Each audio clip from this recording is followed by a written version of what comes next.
So andito kami sa Springside Gen 3, General Trias, Cavite. Barangay Pasong Kawayan 1. Tapos ito yung model house nila. Nagtitripping lang kami. Tapos yung bahay is duplex siya, duplex type. Tapos dito sa paglabas mo, yan, main road na yan. Tapos small community lang to, mga 200 lang ang units na available dito. So yan yung bahay, bale pasukin natin mamaya. Okay? Yan. Tapos ito yung magiging parking mo. So maluwag siya guys. Until dito sa may bakal na to, pag ganun. Tapos may ano dyan, yung pader.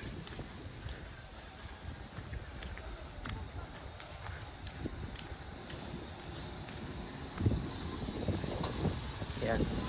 Pasukin lang natin guys.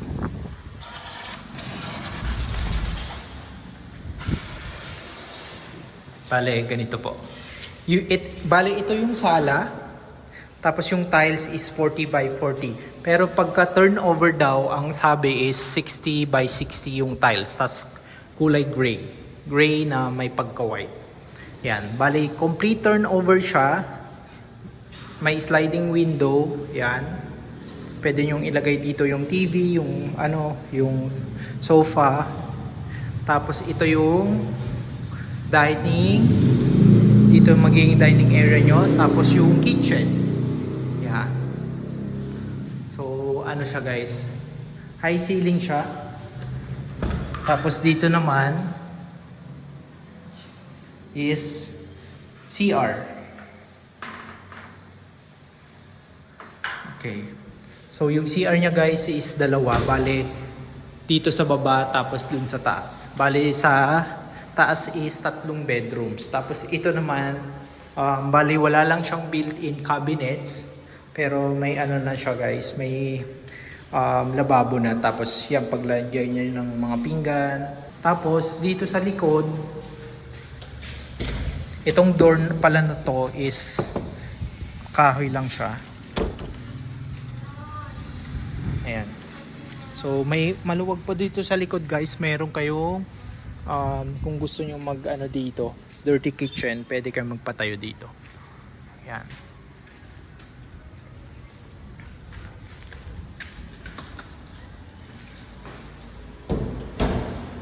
Yan guys. Tapos akyat naman tayo.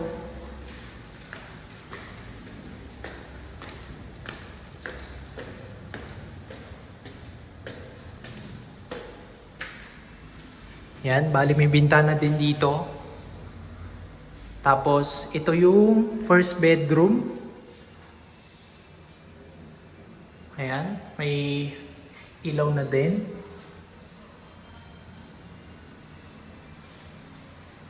Tapos ito yung CR ng pangalawa. Same lang naman siya sa nasa baba. Tapos may bintana. Tapos ito yung guys, yung second bedroom. And ito yung master bedroom. Yan guys. So ang aliwalas niya, madami siyang bintana. So ganyan yung community guys. So, onti pa lang nakatira. Tapos, onti pa lang yung nag-build. So, ang price nitong bahay na to is 3.3 million.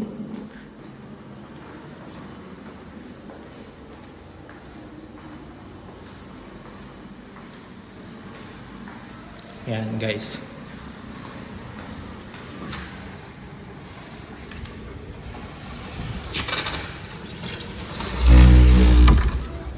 So yan guys, bale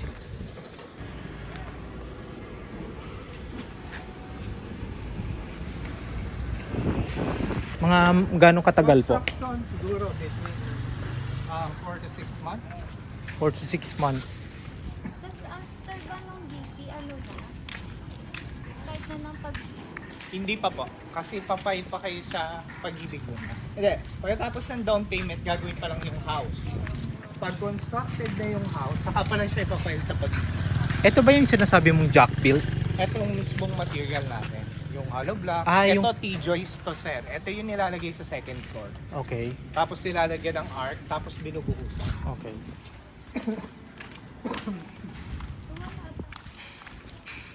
So, pwede nating silipin na ganito na yung itsura. Sige, saan? Yan, ganyan na siya. Di pwedeng buksan. Wala tayong pwedeng pasukin, sir. Kundi yung ginagawa na, kaya lang kasi, sir, 60 by lalo na may 60. mga bata kayo, hindi ko kayo may allow na lumapit at pumasok doon sa mga ginagawa. For our safety din. Mas nagmumukhang maluwag pag 60 by 60. Maputi. Tsaka modern kasi yun. Magkano yung ano dito? Monthly dues? Wala pa, sir. Wala pa. Yun yung pinakita ko kanina eh. Yung layo. Okay. Magkano yung down ng ano kanina?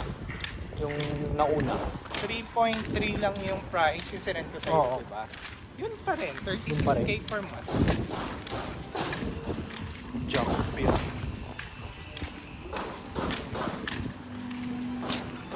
Ano ba to? Duplex din? Yes. Yan lang nga yung katabi niya yung available sa boost. Yan. Lalatag pa lang sila ng Hindi naman stricto sa ano to, kapag pina-renovate mo, ibahin yung pintura gano'n. Ay, yung interior mo wala pang problema. Yung exterior as much as possible, i-retain muna natin kahit hanggang okay. Kaya naman bagong paint.